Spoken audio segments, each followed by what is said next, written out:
Hello,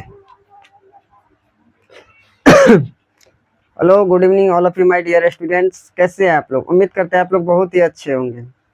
क्या आप लोग एकदम मस्त हैं? चलिए, बहुत अच्छा है। यदि तबीयत पानी ठीक है तो बहुत अच्छी बात है। चलिए, हम लोग जो है कि आज क्लास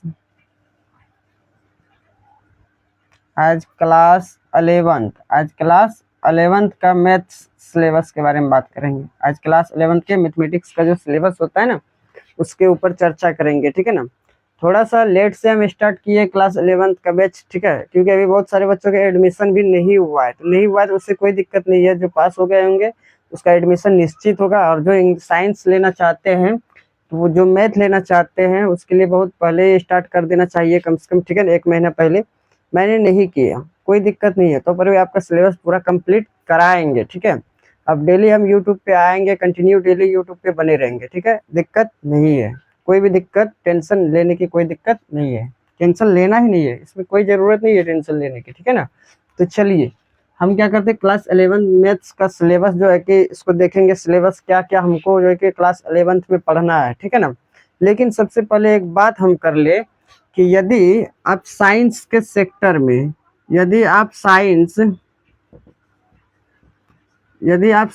सेक्टर में बहुत बड़ा कुछ करना चाहते हैं, ठीक है ना।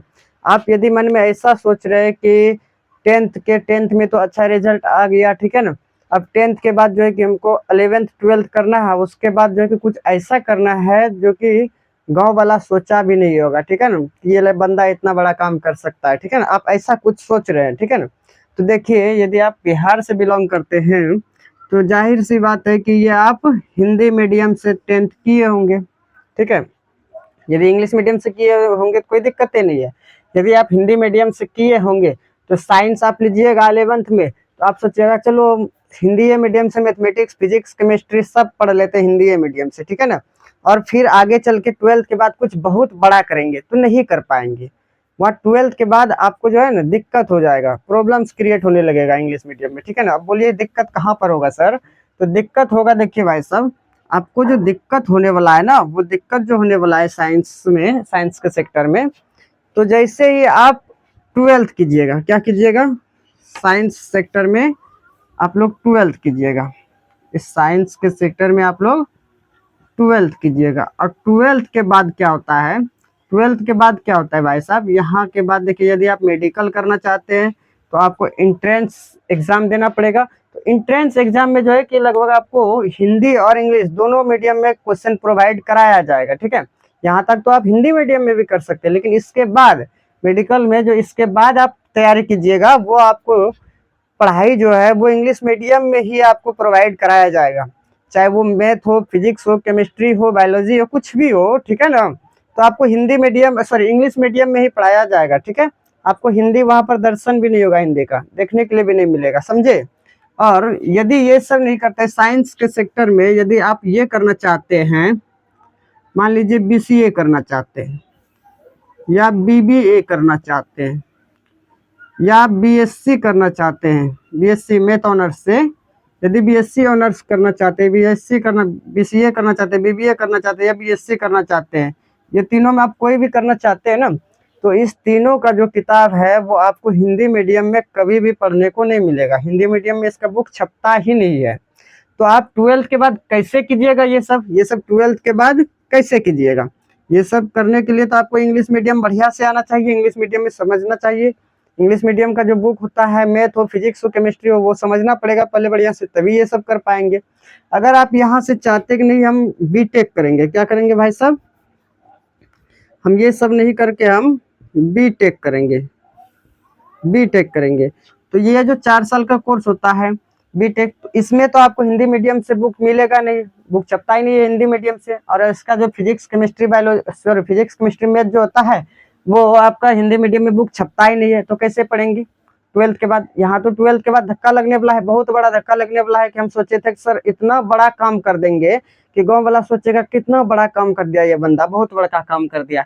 लेकिन यार 12th तक हिंदी मीडियम से कर लेते, यहाँ पर दिक्कत होगा बाबू साहब, ठीक है ना। ये आप कुछ भी कोई भी इसमें करना चाहते हैं, इनमें से कोई भी आप एक चीज चूज किए हैं कि ये सब हमको करना है, तो आप ध्यान रखिएगा ये सब नहीं कर पाएंगे। यदि आप 12th हिंदी मीडियम से कीजिएगा, 12th हिंदी मीडियम से कर रहे तो ये सब आप नहीं कर पाएंगे।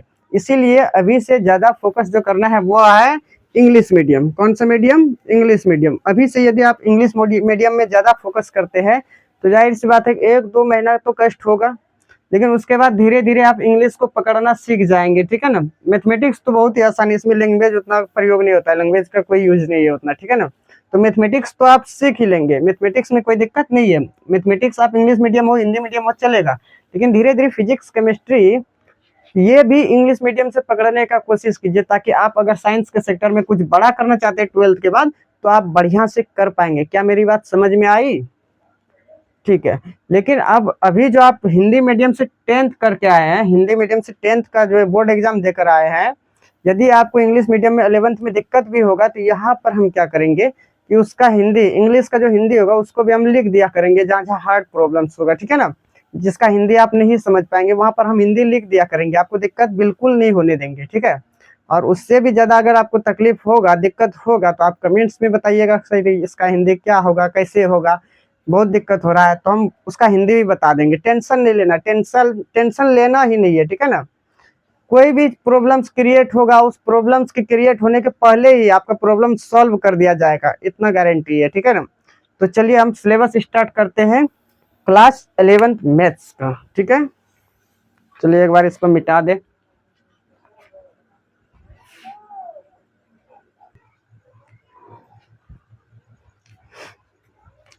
हाँ तो मेरे प्यारे भाइयों आ चुका है, यहाँ देखिए class 11th, syllabus of class 11th maths. Class 11th maths का सिलेबस अब फाइनली आपके बोर्ड पर आपके सामने आ चुका है, ठीक है ना। तो आप लोग ध्यान से देखिए, यहाँ पर लिखे है यूनिट्स, ठीक है ना। आपको समझना है कि हमको कितना यूनिट्स क्लास 11th मैथमेटिक्स में पढ़ना है, कितना यूनिट्स पढ़ना है, ठीक है ना। उसके बाद यहाँ पर लिखे नंबर ऑफ पीरियड्स, मतलब क्लास कितना चलेगा, ठीक है ना। जैसे यहाँ पर हो गया मेरे भाई सेट्स एंड फंक्शन, सेट और फंक्शन दोनों मिलाकर कितना दिन का ये क्लास है टोटल, वो चीज भी हम लिख दिए, कोई दिक्कत इसमें नहीं है दिक्कत। अब यहाँ पर लिखे मार्क्स, जैसे यहाँ पर सेट एंड फंक्शन है, इसमें से कितना नंबर्स का पूछा जाता है, सेट और फंक्शन में से कितना नंबर्स का हमको जो क्लास 11th में पूछा जाता है, ये भी हम आपको अभी ही बता देंगे, ठीक है। तो घबराने की बात नहीं, बढ़िया से देखिए, इसको समझिए, इसको याद उद रखने की कोई जरूरत नहीं है, इसको सिर्फ और सिर्फ समझना है, ठीक है ना। तो चलिए समझते हैं। यहाँ पर देखिए, यहाँ पर लिखे हैं यूनिट्स, ठीक है ना, यूनिट्स। तो इसमें हमको टोटल 6 यूनिट्स पढ़ना है। कितना यूनिट्स पढ़ना है मेरे भाई? 6 यूनिट्स। क्लास 11th के मैथमेटिक्स में 6 गो यूनिट्स पढ़ना है। पहला यूनिट्स है सेट्स एंड फंक्शन, पहला units set and functions. Number 2 है यूनिट 2 में क्या पढ़ना है? अलजेब्रा। अच्छा इसका बोलिएगा हिंदी सर नहीं लिखे, हिंदी बहुत दिक्कत होता है। देखिए जब हम इसको इस चैप्टर को यूनिट को स्टार्ट करेंगे ना, आपका चैप्टर जब स्टार्ट करेंगे तो इसका हिंदी भी हम टोटल लिख देंगे, ठीक है ना। वैसे हम अभी बोल दे रहे हैं, आपको यदि लिखना है तो आप लोग लिख सकते हैं आराम से, ठीक है ना। यहाँ पर लिखे है यूनिट 1 में सेट्स एंड फंक्शन, इसको हिंदी में बोलते हैं समुच्चय एवं फलन, समुच्चय एवं फलन। अब यहाँ पर नंबर यूनिट 2 में लिखे है अलजेब्रा। यूनिट 2 में क्या लिखे मेरे भाई? अलजेब्रा, जिसको हिंदी में बोलते हैं हम लोग मेरे भाई बीज गणित। क्या बोलते हैं? बीज गणित, ठीक है। अब यहाँ देखिए नंबर, यहाँ नंबर 3 जो है यूनिट 3, इसमें लिखे कोऑर्डिनेट जियोमेट्री। कोऑर्डिनेट जियोमेट्री आप 10th में भी बहुत सुने होंगे, सुने होंगे कि नहीं सुने होंगे? सुने होंगे। अलजेब्रा भी सुने होंगे। हाँ सेट्स एंड फंक्शन ये दो चीज नहीं सुने होंगे, ये चीज नहीं सुने होंगे, लेकिन अलजेब्रा तो जरूर सुने होंगे। अलजेब्रा बीजगणित होता है, कोऑर्डिनेट जियोमेट्री निर्देशांक ज्यामिति होता है, ये आप 10th में नहीं सुने होंगे। ये जो लिखा है यहाँ कोऑर्डिनेट जियोमेट्री के बाद जो कैलकुलस लिखा है, ये आप 10th में नहीं सुने होंगे, ये 11th में पढ़ना है। और 11th में मात्र आपको कैलकुलस 3% ही पढ़ना है। ये कहाँ पर पढ़ना है मेरे भाई? ये 11th में पढ़ना है। 12th में 97% कैलकुलस पढ़ना है और बहुत अच्छे से पढ़ना है, समझे। तो यहाँ पर अब ध्यान दीजिएगा आप लोग। कैलकुलस का मतलब होता है कलन शास्त्र या कलन गणित भी बोलते हैं इसको हिंदी में। अब यहाँ पर देखिए मैथमेटिकल लॉजिक है, ये मैथमेटिकल लॉजिक ये क्या होता है सर? ये इसका हिंदी क्या आता है? मैथमेटिकल लॉजिक मतलब होता है गणितीय तार्किक, ठीक है ना। अब ये यूनिट 6 में क्या पढ़ना है? स्टेटिस्टिक्स एंड प्रोबेबिलिटी, सांख्यिकी एवं प्रायिकता। ये तो आप 10th में भी सुने होंगे, 9th में भी सुने होंगे, सांख्यिकी एवं प्रायिकता, ठीक है ना। अब हम देख लेते हैं कि सेट्स एंड फंक्शन जो हम यूनिट 1 में पढ़ेंगे ये कितना दिन का क्लास चलेगा। तो मेरे भाई ये 60 दिन का क्लास चलेगा, ठीक है ना। और इसमें जो है कम से कम 29 मार्क्स का ये क्वेश्चन पूछा जाता है, ठीक है, ध्यान में रखना है। अब यहाँ पर देखिए अलजेब्रा लिखिए, अलजेब्रा कितना दिन का चलेगा टोटल भाई, ये 70 दिन का क्लास है, ठीक है ना, मतलब 70 पीरियड्स टोटल होगा, ठीक है ना, टोटल 70 क्लास होगा इसका, किसका, अलजेब्रा का। अब यहाँ पर कोऑर्डिनेट ज्योमेट्री आ गई, ये 30 दिन का क्लास है, और कैलकुलस 40 दिन का, मैथमेटिकल लॉजिक 10 दिन में ये खत्म हो जाएगा, स्टेटिस्टिक्स एंड प्रोबेबिलिटी ये 30 दिन का क्लास है, 30 दिन में खत्म हो जाएगा। टोटल मिलाकर जो आपको 11th खत्म करने में वो टाइम लगेगा, वो 240 दिन आपको ये पढ़ना है रेगुलर, समझे। यदि 240 दिन आप पढ़ लेते हैं तो इसको एकदम 11th बढ़िया से खत्म कर देंगे, समझे। अब यहाँ देखिए, यहाँ पर ये जो है ये पूछा गया अलजेब्रा, ये algebra 37 number, sets and function, sets and function 29 number, algebra 37 number, coordinate geometry 13 number, calculus 6 number, mathematical logic 3 number, और स्टेटिस्टिक्स एंड प्रोबेबिलिटी 12 नंबर का पूछता है, ठीक है ना। तो सबसे अधिक यहाँ अलजेब्रा में ही पूछा जाता है, ठीक है ना, सबसे अधिक नंबर का वो अलजेब्रा से ही पूछा जाता है। लेकिन कभी कभी क्या होता है ना कि ये 37 नंबर से 1-2 नंबर काट के इसमें मिला जाता है, मान लो ये 15 नंबर का पूछ दिया तो ये 2 नंबर कम कर देगा, समझे कि नहीं समझे, ऐसा भी करता है। तो कोई जरूरी नहीं है कि ये 13 है तो 13 पूछेगा, 15 भी पूछ सकता है, इसमें 2 नंबर काट लेगा, इसमें डाल देगा, समझे। तो ऐसा भी करता है कि इससे 2 नंबर काटा, इसमें 2 नंबर बढ़ा दिया, ऐसा भी क्वेश्चन पूछ देता है 11th में, इसमें घबराने की कोई दिक्कत नहीं है, समझ गए आप।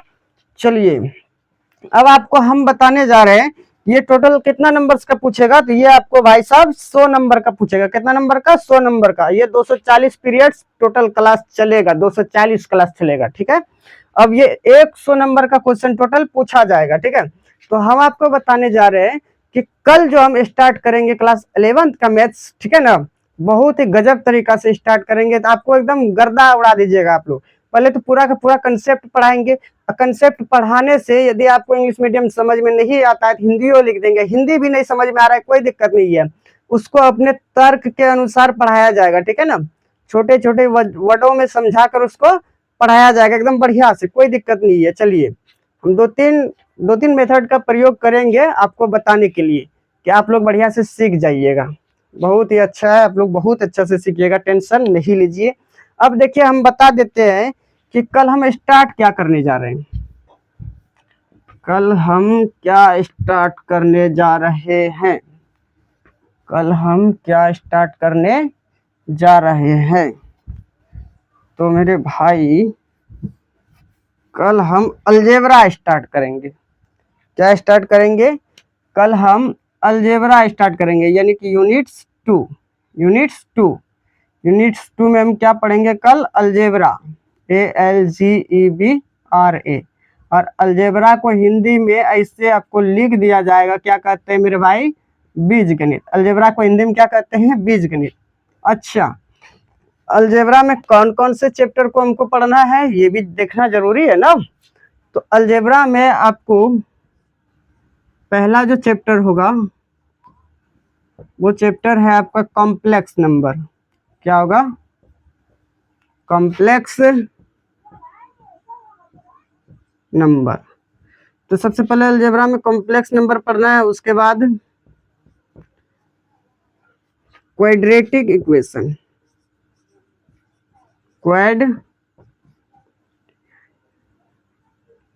Quadratic equation.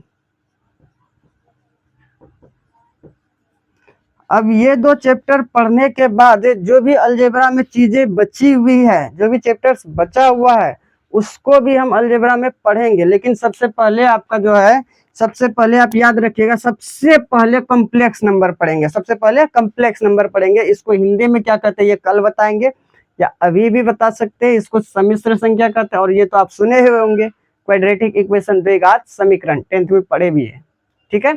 तो चलिए हम कल जो है कि आप लोगों से मिलते हैं और बहुत अच्छे तरीके से इस किताब को एकदम खत्म करते हैं, 11th के बुक्स को खत्म करते हैं। हाँ ध्यान रखिएगा कि सर हम 11th में कौन सा बुक पढ़े, क्या हम NCERT पढ़ ले, क्या हम NCERT पढ़ ले, या हम केसी सिन्हा पढ़े, या हम केसी सिन्हा पढ़े, या हम केसी सिन्हा बुक्स को पढ़े, कौन सा बुक्स पढ़े, कौन सा बुक्स पढ़े।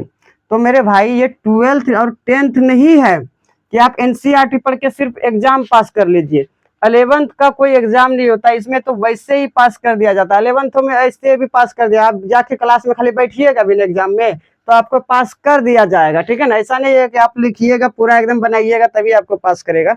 तो सर 11th पढ़ते क्यों है, सिर्फ बैठेंगे ही जाके? तो आपका क्वेश्चन है कि 11th तब पढ़ते क्यों है। देखो मेरे भाई, 11th इसीलिए पढ़ते हैं कि 11th में यदि आप NCERT पढ़ते हैं तो यहाँ पर सिर्फ आप क्वेश्चन थोड़ा मोड़ा सॉल्व कर पाएंगे, थोड़ा बहुत, इसमें से होने वाला कुछ नहीं है। 11th इसलिए पढ़ते हैं ताकि आप यदि BSc करना चाहते हैं या NDA करना चाहते हैं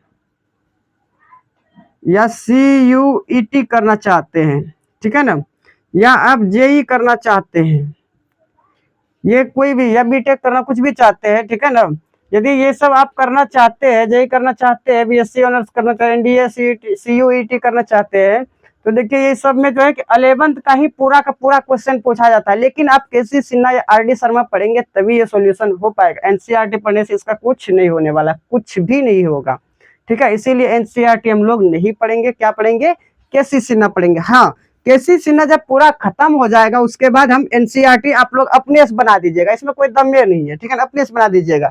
लेकिन इस सब को हम बढ़िया से आगे चल के मेरा साइंस का सेक्टर बढ़िया रहे, साइंस सेक्टर से हम कुछ कर सके, तो इसीलिए हम लोग क्या पढ़ते हैं, KC सिन्हा बुक या RD शर्मा बुक या RS अग्रवाल बुक।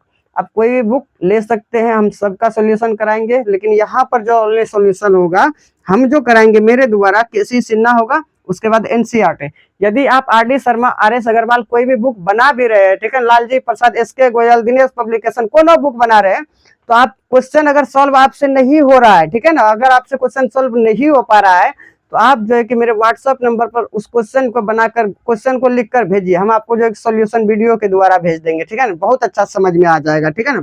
तो मेरा व्हाट्सएप नंबर है 7258986632, ठीक है, ये मेरा व्हाट्सएप नंबर है। तो आप लोगों को यदि कोई दिक्कत होगा तो इस व्हाट्सएप पर मैसेज करें, ठीक है। चलिए तो मिलते हैं हम नेक्स्ट क्लास में और चैप्टर कॉम्प्लेक्स नंबर के साथ। बाय।